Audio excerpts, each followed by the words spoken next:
Hello student, welcome back to my YouTube channel ASC commerce career. मैं Sudhir sir.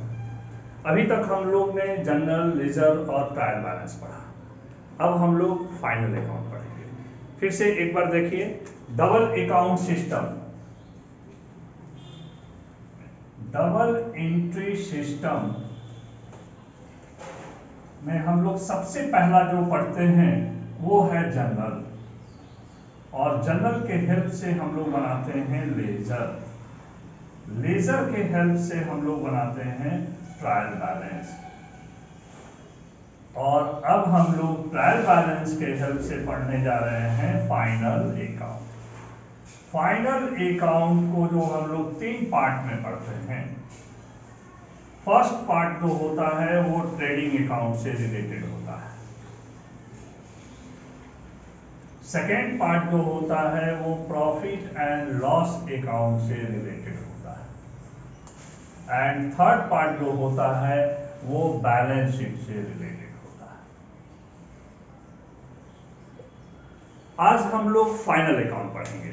Final account क्यों बनाते हैं? सबसे पहला तो फाइनल अकाउंट बनाने से हमारा फर्म का इकोनॉमिकल पोजीशन क्या है वो पता चलता है, चाहे वो फर्म हो, कंपनी हो या इंडिविजुअल सोल प्रोप्राइटरशिप का बिजनेस हो।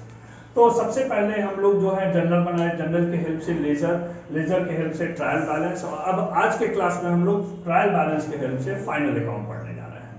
फाइनल अकाउंट से हमारा जो है पूरा इकोनॉमिकल पोजीशन क्या है फर्म का पता चल जाएगा, कितना मेरा प्रॉफिट हो रहा है, कितना मेरा लॉस हो रहा है, और कितना मेरा बैलेंस शीट है, कितना मेरा एसेट्स है और कितनी मेरी लायबिलिटीज है। ट्रेडिंग अकाउंट सबसे पहला जो आता है क्वेश्चन, इसमें ट्रेडिंग अकाउंट, ट्रेडिंग अकाउंट का मतलब मैन्युफैक्चरिंग से रिलेटेड होता है। हम लोग जो गुड्स को बनाते हैं यानी फैक्ट्री से रिलेटेड, मैन्युफैक्चरिंग से रिलेटेड जो होगा वो सारी एंट्रीज हम लोग ट्रेडिंग अकाउंट में लिखते हैं।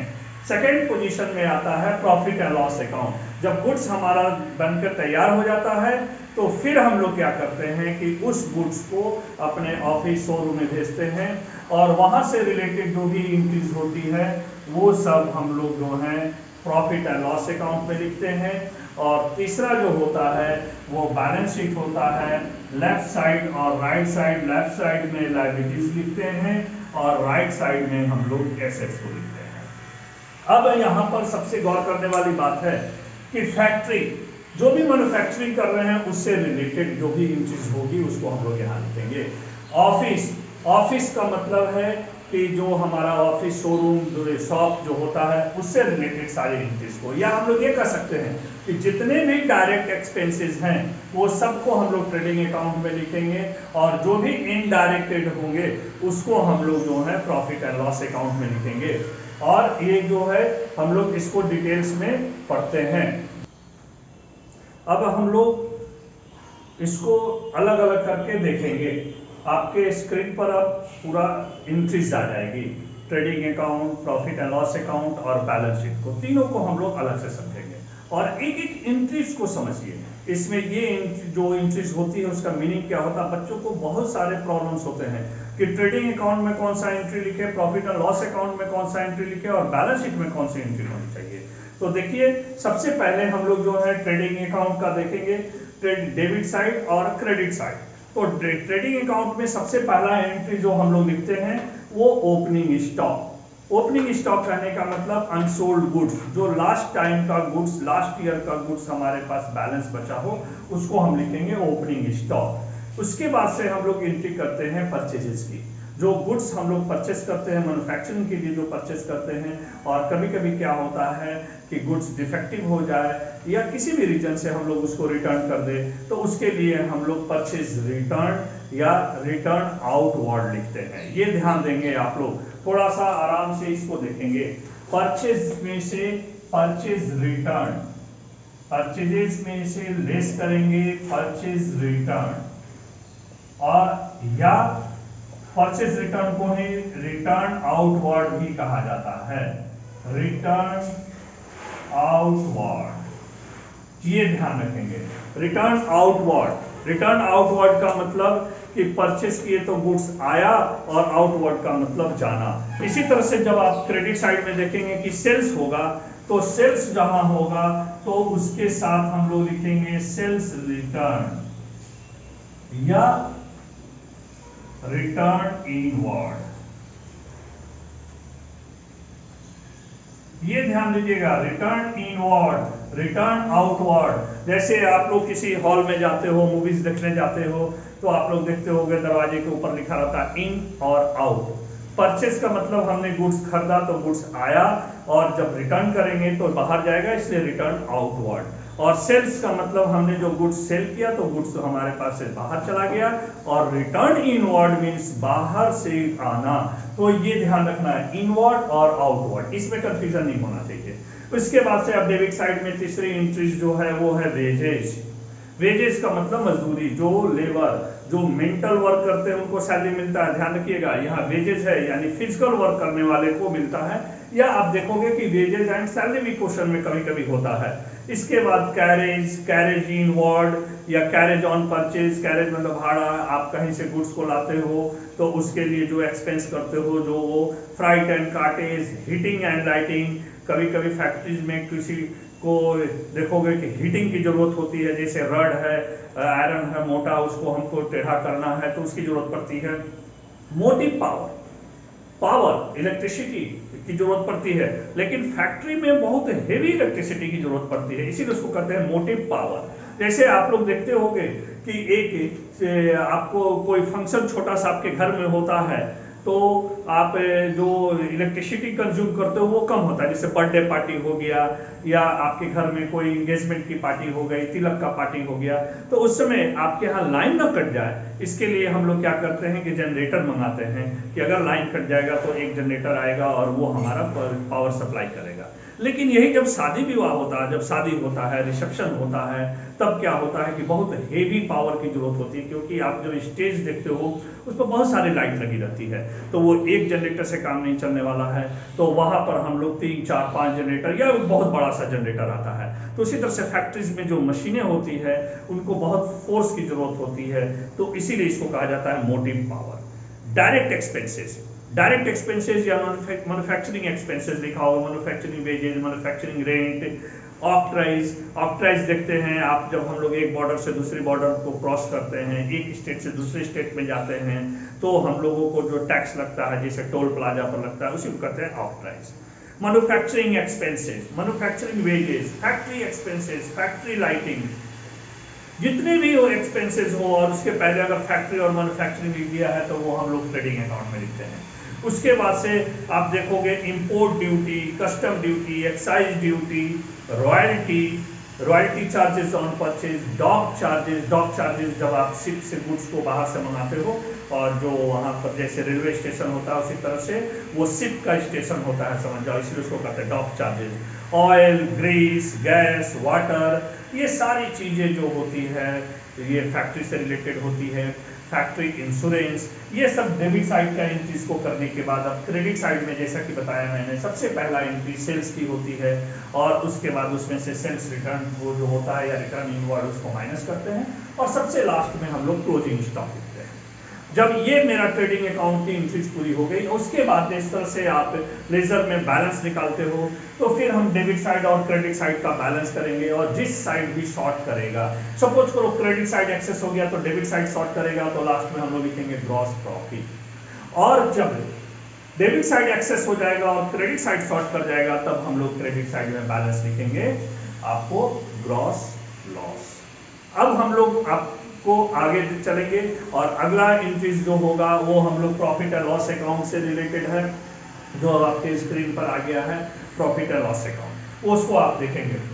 अगर ग्रॉस लॉस आया है तो डेबिट साइड में सबसे पहले ग्रॉस लॉस बीडी लिखेंगे, और अगर ग्रॉस प्रॉफिट आया है तो हम लोग क्रेडिट साइड में लिखेंगे बाई ग्रॉस प्रॉफिट। इसके बाद से एक्सपेंस, जितने भी एक्सपेंस है, indirect expenses, direct expenses factory से रिलेटेड, इनडायरेक्ट एक्सपेंसेस ऑफिस से रिलेटेड, प्रॉफिट एंड लॉस से रिलेटेड। अब इसमें आप देखो सैलरी, सैलरी एंड वेजेस, ध्यान देना एक चीज, अगर क्वेश्चन में सैलरी पहले हो, सैलरी एंड वेजेस, तो हम लोग इसको trading profit and loss account में लिखेंगे। लेकिन अगर यही क्वेश्चन में, जैसा कि पिछले पेज पर हम लोग देख रहे थे, वेजेस एंड सैलरीज दिया होगा, तो इसकी एंट्री हम लोग ट्रेडिंग अकाउंट में करेंगे।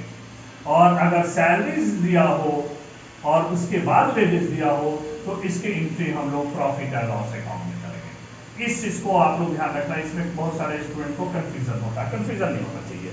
इसके बाद से प्रोडक्टिव वेजेस जो होता है वो फैक्ट्री से रिलेटेड होता है, ट्रेडिंग अकाउंट से, और अनप्रोडक्टिव वेजेस जो होगा वो प्रॉफिट एंड लॉस अकाउंट से रिलेटेड होगा। फिर देखेंगे rent, rates, taxes, carriage outward. Carriage inward होगा ट्रेडिंग अकाउंट में, कैरेज आउटवर्ड होगा प्रॉफिट एंड लॉस अकाउंट में। Printing and stationery, discount, postage and telegram, कहीं हम लोग पोस्ट से गुड्स को भेजते हैं, लेटर को भेजते हैं, किस तरह के इंफॉर्मेशन को। Office expenses, establishment charges, trade expenses, audit fee, directors fee, auditors fee, insurance या इंश्योरेंस प्रीमियम हो, interest, bank charges, repairs, travelling expenses, general expenses, legal expenses, law charges, entertainment expenses, telephone expenses, advertisement, प्रचार के लिए आजकल तो सबसे ज्यादा कोई भी कंपनी या फर्म एडवर्टीजमेंट पर ही खर्च करता है। आप धोनी को बुलाते हैं, आप विराट को बुलाते हैं, तो इसमें एक्सपेंसेस बहुत ज्यादा होता है। डेप्रिसिएशन, हम लोग एसेट्स को यूज करते हैं और उसका वैल्यू जो डिक्रीज करता है डे टू डे, उसको डेप्रिसिएशन करते हैं, that is depreciation. Stable expenses, export duty, ध्यान देना, इंपोर्ट ड्यूटी ट्रेडिंग अकाउंट में और export duty profit and loss account. Import का मतलब गुड्स को बाहर से मंगाना, और एक्सपोर्ट का मतलब जब गुड्स तैयार हो गया तो इसको हम लोग बाहर भेजते हैं। बैड डेट्स, कोई डेटर्स मेरा बैड भी हो जाता है। डेटर्स 3 तरह के होते हैं, गुड जो टाइम पर पैसा दे देता है, डाउटफुल जो मे भी दे भी सकता है और नहीं, और बैड का मतलब पैसा नहीं मिलेगा तो ये मेरे लिए लॉस हो जाएगा। Donation, charity, commission, packing expenses, expenses on delivery, interest on capital, interest on loan, loss on sale of assets and expenses on और या कैरेज ऑन सेल। ये सब जितने भी है, आप रेंट, इंश्योरेंस, इंटरेस्ट, कमीशन जो भी आप लिख रहे हो, तो वो डेबिट साइड अगर हो गया तो एक्सपेंस होगा, अगर वही क्रेडिट साइड हो गया, क्रेडिट साइड वाली एंट्री पर ध्यान दीजिएगा, ग्रॉस लॉस के बाद, ग्रॉस प्रॉफिट के बाद।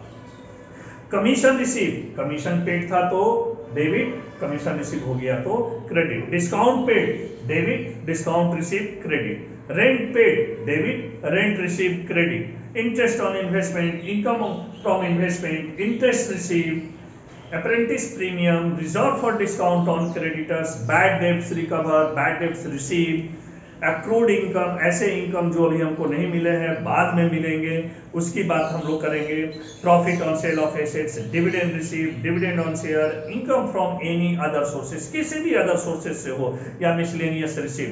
बस ये ध्यान रखेंगे, आप जो नॉमिनल अकाउंट पढ़े हैं उसमें आपने ध्यान दिया है, नॉमिनल अकाउंट का रूल्स क्या होता है, किसको डेबिट करेंगे और किसको क्रेडिट करेंगे। तो all expenses are debit and all incomes are credit, ध्यान रखिएगा। All expenses are debit and all incomes are credit, ये ध्यान रखना है आपको।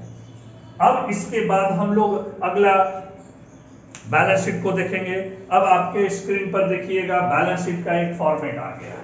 बैलेंस शीट में लेफ्ट साइड में हम लोग जो है लायबिलिटीज को लिखते हैं और राइट साइड में एसेट्स को लिखते हैं। सबसे पहले कैपिटल, कैपिटल को हम लोग लिख लेंगे, जो हम लोग बिजनेस स्टार्ट करते समय जो पैसा इन्वेस्ट करते हैं उसको कैपिटल कहते हैं।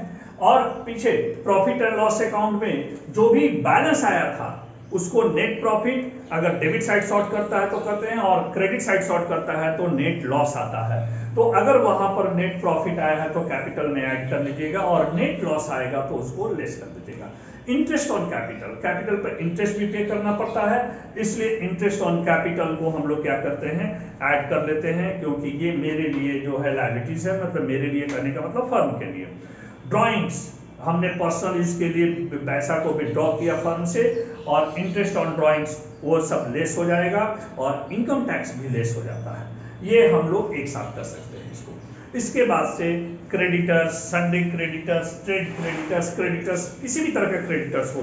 क्वेश्चन में आप देखिए हमने आपको सारा एंट्रीज डिटेल में दे दिया है, इसको आप स्क्रीनशॉट भी ले सकते हैं, और मैं एक एक एंट्री को इसीलिए आपको समझा रहा हूं कि आप सुनो और देखो, कभी भी क्वेश्चन बनाओगे तो ये सब एंट्रीज आएगी।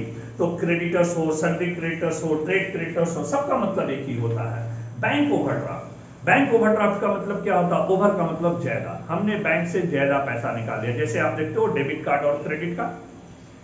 डेबिट कार्ड में आप जीरो बैलेंस तक कर सकते हो, अपने अकाउंट से पैसा जितना है अकाउंट में उतना पैसा विड्रॉ कर सकते हो, लेकिन क्रेडिट कार्ड में आप निगेटिव में भी जा सकते हो। तो इसी को कहते हैं बैंक ओवरड्राफ्ट। बिल्स पेबुल, पेबुल, पेड और पेबुल में अंतर है। बिल्स पेड मतलब दे दिया, पेबुल का मतलब देंगे। बिल्स पेबुल कर रहे हैं तो बिल्स पेबुल, पेड और पेबुल में डिफरेंसेस है। पेड मतलब दे दिया, पेबुल का मतलब देंगे, इसलिए मेरी ये लायबिलिटीज होती है। लोन हो, बैंक लोन हो, लॉन्ग टर्म लोन हो, किसी भी तरह का loan, reserve fund, out standing expenses या मॉर्गेज। हम लोग कभी कभी कहीं से पैसा लेते हैं लोन के रूप में या किसी से उधार लेते हैं, तो उसके बदले में हम लोग सिक्योरिटीज रखते हैं, उसी को कहते हैं मॉर्गेज, या उसको गिरवी भी आप हिंदी में कर सकते हो। अब हम लोग एसेट साइड में देखते हैं। एसेट साइड में लेफ्ट साइड में लायबिलिटीज हो गया और राइट साइड में एसेट साइड देखेंगे। तो cash in hand, cash at bank, PT cash, bills receivable. देखिए वहां बिल्स पेबल था और यहाँ बिल्स रिसीवेबल। बिल्स रिसीव का मतलब पा लिया और रिसीवेबल का मतलब पाएंगे, इसलिए मेरा ये एसेट्स है। डेटर्स, सन्डे डेटर्स या बुक डेट्स, क्वेश्चन में कुछ तीनों में से कुछ भी दिया हो, इसका मतलब डेटर्स होता है पैसा हमको क्या करना है कि पैसा हमको मिलने वाला है, यानी फर्म की तरफ से बोल रहे हैं। Investment, short term investment, closing stock. ध्यान दीजिएगा क्लोजिंग स्टॉक की एंट्री दो जगह, एक ट्रेडिंग अकाउंट में भी और एक बैलेंस शीट में भी। इसके बाद land and building, plant and machinery, furniture and fittings, fixtures and fittings. देखिएगा डिफरेंसेस है इसमें फर्नीचर एंड फिटिंग्स में, फर्नीचर एंड फिटिंग्स और fixtures and fittings. Fixture and fittings जैसे देखते हो आप डॉक्टर के यहाँ जाते हो तो उनका जो चेयर लगा रहता है जमीन में फिक्स रहता है, कहीं लेकर कोई भाग ना जाए, इसलिए उसको कहते हैं फिक्चर्स एंड फिटिंग्स। गुडविल, आपका रेपुटेशन क्या है वो उस फर्म पर उसका इफेक्ट पड़ता है। पेटेंट राइट, इसके बाद से copyright, leaves tools, trademarks, motor car, motor vehicle, horse and cart, accrued incomes, prepaid expenses, national bank, ये सब एंट्रीज को करने के बाद जितने भी एंट्रीज हो सकती है मैक्सिमम एंट्रीज को हमने आपको कर दिया है और इसमें पूरा डिटेल्स में बता दिया है और एक एक एंट्री को मैंने आपको समझाने का कोशिश किया है। अब हम लोग जो है जब पूरा दोनों साइड लिख लेंगे लायबिलिटीज और एसेट साइड में, फिर हम लोग क्या करेंगे कि टोटल करेंगे और दोनों साइड का टोटल अगर लायबिलिटीज और एसेट दोनों साइड का टोटल इक्वल आ गया तो आप समझ जाओ कि आपका क्वेश्चन बिल्कुल सही है। तो एक ध्यान रखेंगे, फर्स्ट पार्ट जो होगा trading account, second part profit and loss account और थर्ड पार्ट बैलेंस शीट। अब हम लोग इसको एक क्वेश्चन के माध्यम से इजी वे में समझेंगे और आप जो है इस एंट्रीज को आप स्क्रीनशॉट भी ले सकते हो या हमने आपको बताया अगर आपको जब भी प्रॉब्लम हो तो एक बार मेरी वीडियो को रिवाइंड करके सुन भी सकते हो। अब हम लोग क्वेश्चन को देखते हैं। अभी हम लोग देख रहे हैं trading account, profit and loss account और बैलेंस शीट। अब हम लोग इसको एक क्वेश्चन से समझेंगे कि ट्रेडिंग अकाउंट में किस एंट्रीज को लिखेंगे, प्रॉफिट एंड लॉस अकाउंट में कौन सी एंट्रीज होगी और बैलेंस शीट में कौन सी एंट्रीज होगी। ट्रेडिंग अकाउंट में मैन्युफैक्चरिंग फैक्ट्री से रिलेटेड जितने भी एंट्रीज होते हैं उसको लिखेंगे। प्रॉफिट एंड लॉस अकाउंट में ऑफिस से रिलेटेड सारी एंट्रीज होगी, यानी डायरेक्ट एक्सपेंसेस जितने होंगे ट्रेडिंग में और इनडायरेक्ट जो होंगे वो प्रॉफिट एंड लॉस अकाउंट में। एक क्वेश्चन आप लोग के स्क्रीन पर आ रहा है, इसी क्वेश्चन को हम लोग सॉल्व करते हैं। सबसे पहले ओपनिंग स्टॉक क्वेश्चन को आप लोग देखेंगे और अगर संभव हो तो आप लोग क्वेश्चन का स्क्रीनशॉट ले लेंगे। ओपनिंग स्टॉक, सबसे पहले ओपनिंग स्टॉक 6000, इसके बाद परचेज को लेते हैं। ओपनिंग स्टॉक का मतलब हो गया जो लास्ट ईयर का अनसोल्ड गुड्स था। क्लोजिंग स्टॉक जो लास्ट ईयर का है वही इस ईयर का ओपनिंग स्टॉक हो जाएगा। परचेजेस, परचेजेस देखिएगा डेबिट साइड में होगा और परचेज रिटर्न होगा वो क्रेडिट साइड में होगा। एक बात और आप याद रखेंगे, जितने भी एंट्री डेबिट साइड में होंगे और उससे रिलेटेड अगर कोई एंट्री माइनस करना होता तो वो आपको क्रेडिट साइड में मिलने वाला है। और यहाँ जो हम लोग एंट्रीज बना रहे हैं, ये जो क्वेश्चन है ये ट्रायल बैलेंस है, ट्रायल बैलेंस के हेल्प से हम लोग बनाते हैं। और ट्रायल बैलेंस में जो डेबिट साइड में होगा वो या तो एक्सपेंस होगा या तो एसेट्स होगा और क्रेडिट साइड में जो एंट्रीज होगी वो या तो लायबिलिटीज होगा या इनकम होगा। यानी हम कह सकते हैं all expenses and assets are debit and all incomes and liabilities are credit. तो आप जितना भी डेबिट साइड में देख रहे हैं एंट्री, ये या तो एक्सपेंस होगा या तो ये एसेट्स होगा, और क्रेडिट साइड में जो एंट्रीज देख रहे हैं वो या तो इनकम्स होंगे या तो लायबिलिटीज होंगे। पहला एंट्री ओपनिंग स्टॉक होना चाहिए, दूसरा परचेज होना चाहिए। इसके बाद आप कोई भी एंट्रीज को सीक्वेंस में ऊपर नीचे कर सकते हैं। इसके बाद से हम लोग देखते हैं अपना एंट्रीज के हिसाब से वेजेस। वेजेस का अमाउंट जो है वो 3000। अब देखेंगे कैरेज इन वार्ड, या ओनली कैरेज भी हो सकता है या कैरेज ऑन परचेज भी हो सकता है। कैरेज इन वार्ड, कैरेज आउटवर्ड होगा तो प्रॉफिट एंड लॉस अकाउंट में जाएगा। कैरेज इन वार्ड, इसके बाद से हम लोग एंट्रीज में खोजेंगे कि और कौन सी एंट्री है। अगर कोई एंट्रीज नहीं मिल रहा है, lighting, heating, water, gas, electricity अगर नहीं मिलता है तो फिर हम लोग क्रेडिट साइड में आएंगे, और क्रेडिट साइड में जो सबसे पहले एंट्रीज होगी वो होगा सेल्स। तो क्वेश्चन को देखिएगा, क्रेडिट साइड में देखिएगा सेल्स 21,000 है और सेल्स रिटर्न आपको डेबिट साइड में मिलेगा। सेल्स रिटर्न या रिटर्न इन वार्ड भी करके क्वेश्चन में हो सकता है। आप क्वेश्चन को ध्यान से देखें तो सेल्स रिटर्न 1000 का है तो 20,000। इसके बाद हम लोग लिखेंगे क्लोजिंग स्टॉक जो ट्रायल बैलेंस से बाहर होगा। इस क्वेश्चन के हिसाब से आप नीचे में देखेंगे क्लोजिंग स्टॉक दिया है 7000। अब सारी एंट्रीज हो गई, अब हम लोग इसको टोटल करेंगे। टोटल करके देखा जाए किस साइड में एक्सेस हो रहा है। 6000 और 10,500, 16,500 एंड 3,000, 19,500 एंड 500, 20,000, और इधर हो रहा है क्रेडिट साइड में 27,000। तो एक्सेस क्रेडिट साइड में हो गया तो 27,000 दोनों साइड लिखेंगे, और डेबिट साइड में जो शॉर्ट किया इसको लिखते हैं gross profit CD.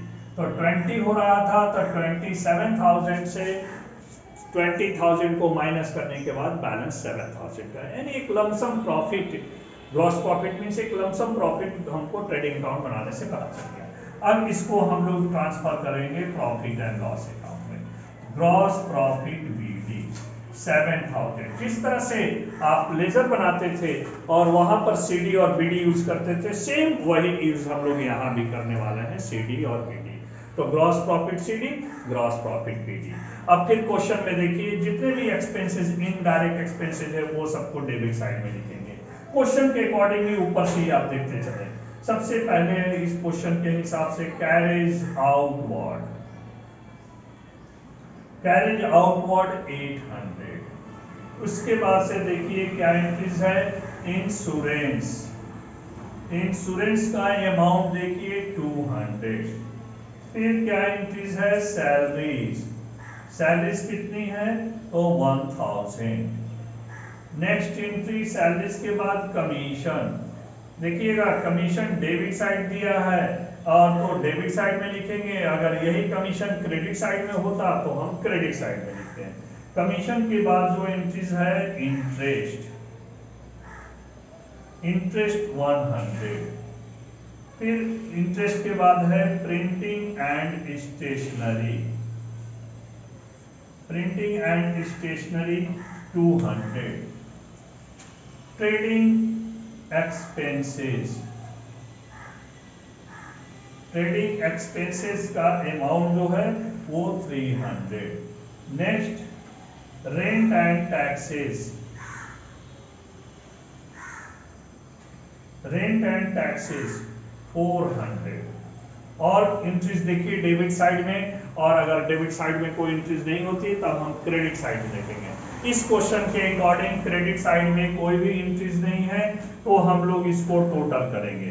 Credit side में 7000 आ रहा है, अब यहाँ टोटल कीजिए 800 और 200, 1000, 2000, 2000 और 2000, 4000, 41, 43, 46, 5000। टोटल तो 7000 हो गया क्रेडिट साइड में access 7000।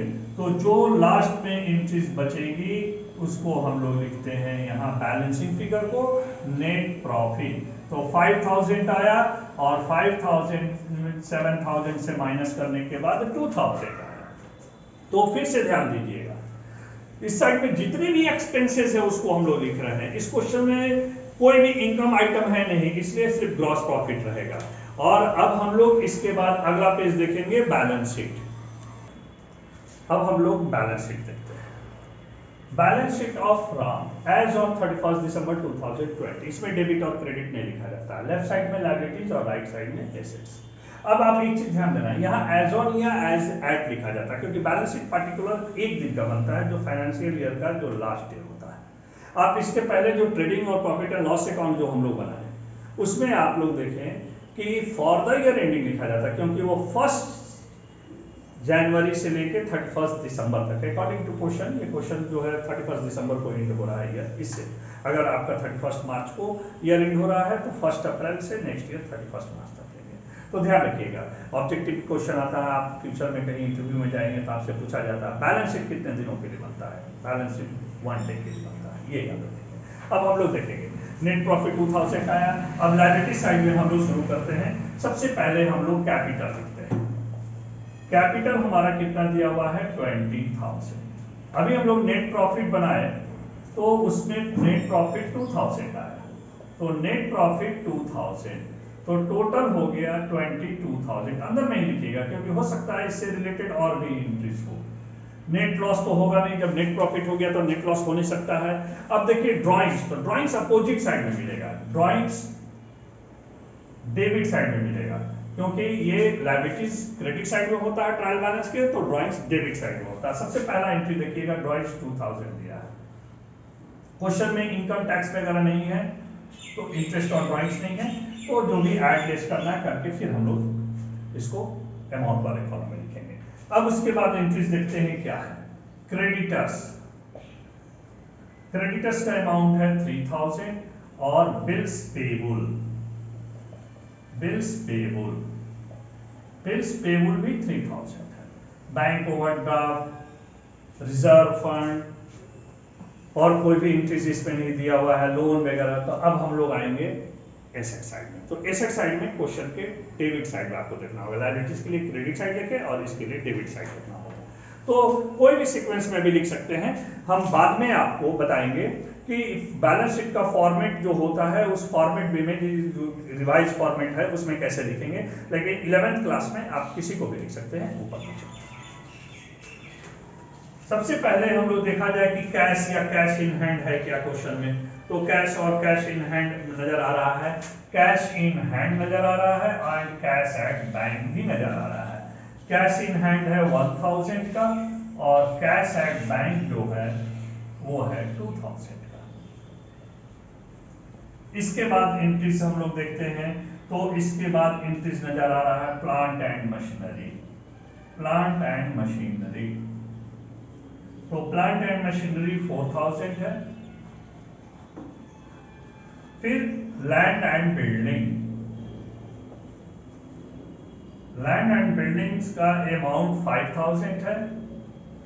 Debtors, Sunday debtors, trade debtors, monthly debtors 4000 debtors दिया है क्वेश्चन में। Bills receivable, bills payable liabilities और बिल्स रिसीवेबल एसेट्स 3000। इसके बाद और एंट्रीज देखें, कोई एंट्रीज नजर आ रहा है नहीं, तो लास्ट में क्लोजिंग स्टॉक, क्लोजिंग स्टॉक 7000 का था। ध्यान देंगे क्लोजिंग स्टॉक को हम लोग जो है दो जगह लिखते हैं, एक ट्रेडिंग अकाउंट में और दूसरा हम लोग लिखते हैं बैलेंस शीट में। ट्रेडिंग अकाउंट में क्रेडिट साइड में और बैलेंस शीट में एसेट साइड में। अब सारी एंट्रीज हो गई अकॉर्डिंग टू क्वेश्चन। अब हम लोग टोटल करके देखेंगे कि दोनों साइड अगर इक्वल आ गया तो समझ जाइए कि हमारा क्वेश्चन सही है। तो इधर हो जा रहा है 20,000 प्लस 3,000 प्लस 3,000 26,000, 1,000 2,000 3,000 और 4 7 7 और 5 12 12 और 4 16 3 19 एंड 7 26,000। दोनों साइड हमारा इक्वल आ गया। इसका मतलब आप समझ जाएं कि हमारा बैलेंस शीट बिल्कुल सही है। तो देखिए हम लोग ने डबल एंट्री सिस्टम में सबसे पहले क्या किया, जर्नल किया, उसके हेल्प से लेजर बनाया, लेजर के हेल्प से ट्रायल बैलेंस बनाए, और अब जो ट्रायल बैलेंस है उसके हेल्प से हम लोगों ने फाइनल अकाउंट बनाया। फाइनल अकाउंट में first part trading account, second part profit and loss account और third part balance sheet. Trading account और प्रॉफिट एंड लॉस अकाउंट जो दोनों है वो एक साथ बनता है और बैलेंस शीट को हम लोग अलग बनाते हैं। और मेरा प्रयास होता है कि हम आपको ज़्यादा इजी से इजी प्रोसेस से बताएं, इसको ज़्यादा इजी से इजी एंट्रीज बताएं। आप अपने बुक्स का क्वेश्चन देखोगे तो वो बहुत हार्ड हो जाता है, इसीलिए मैंने अपना असाइनमेंट बनाकर आपको क्वेश्चन बताया। और मेरे पास और भी बहुत सारे क्वेश्चन हैं। अगर आप चाहते हो प्रैक्टिस के लिए कि आपको क्वेश्चन चाहिए इस तरह का जो सिस्टमैटिक वे में हो, बुक्स में जो है वो बहुत पहले क्वेश्चन से दूसरे क्वेश्चन बहुत जंप कर जाता है, इसलिए आपको अगर सिस्टमैटिक वे में क्वेश्चन चाहिए प्रैक्टिस के लिए तो आप कमेंट्स बॉक्स में हमको अपना मेल अकाउंट भेजिए। आपका ईमेल अकाउंट जब हमको मिलेगा तो उसमें हम आपको बिल्कुल फ्री, एक भी पैसा आपको चार्जेस नहीं लगने वाला है, ये ध्यान रखिएगा, बिल्कुल फ्री मैं आपको बहुत सारा क्वेश्चन भेजूंगा और वो उस असाइनमेंट को आप बनाएंगे। और उसमें भी अगर आपको प्रॉब्लम्स होगा, आप असाइनमेंट बना रहे हो और उसमें किसी भी क्वेश्चन में प्रॉब्लम होगा तो बिना सोचे बिना किसी हिचक के कि आप हमको मेल कर देना। जो मेल अकाउंट से मैं आपको असाइनमेंट भेजूंगा उसी मेल अकाउंट पर आप अपने प्रॉब्लम्स को हमको भेजना और मैं आपके उस प्रॉब्लम्स को दूर करने का पूरा प्रयास करूंगा और मैं उसका रिप्लाई जरूर करूंगा। और आप इसी तरह से मेरा वीडियोस को देखते रहें, मेरे YouTube चैनल्स को देखते रहें, लाइक करें, शेयर करें, सब्सक्राइब करें और बेल वाला बटन, अगर आप पहले बार मेरा वीडियो देख रहे हैं तो बेल वाले बटन को जरूर पुश करें, जिससे मेरा कोई भी नया वीडियो जब आपके पास आएगा तो उसका नोटिफिकेशन जो है आपके पास तुरंत चल जाने वाला है। और आप मेरे साथ बने रहें और मैं आपको पूरा विश्वास दिलाता हूं कि अकाउंट्स बहुत ही इजी है। आप सुधीर सर के साथ बने रहें, अकाउंट्स सचमुच में इजी लगेगा आपको। अगर आपके किसी भी दोस्त को लगता हो कि अकाउंट्स हार्ड है तो उसको एक बार मेरा वीडियो जरूर दिखाइए और वीडियो मेरा शुरू से दिखाइए। इसीलिए मैं जो है वीडियो 1, 2, 3, 4 नंबरिंग करके भेज रहा हूं और आप इसका पूरा से पूरा फायदा खुद उठाएं और साथ साथ अपने फ्रेंड्स को और रिलेटिव्स को भी फायदा उठवाएं। और आपको जो भी प्रॉब्लम हो, फिर से मैं एक बार दोहरा रहा हूं, आप कमेंट्स बॉक्स में अपना मेल अकाउंट भेजें और मैं आपके प्रॉब्लम को सॉल्व करूंगा। और असाइनमेंट भी बिल्कुल फ्री, फिर से ध्यान दीजिएगा, एक भी पैसा चार्ज नहीं लगने वाला है, बिल्कुल फ्री। Thank you.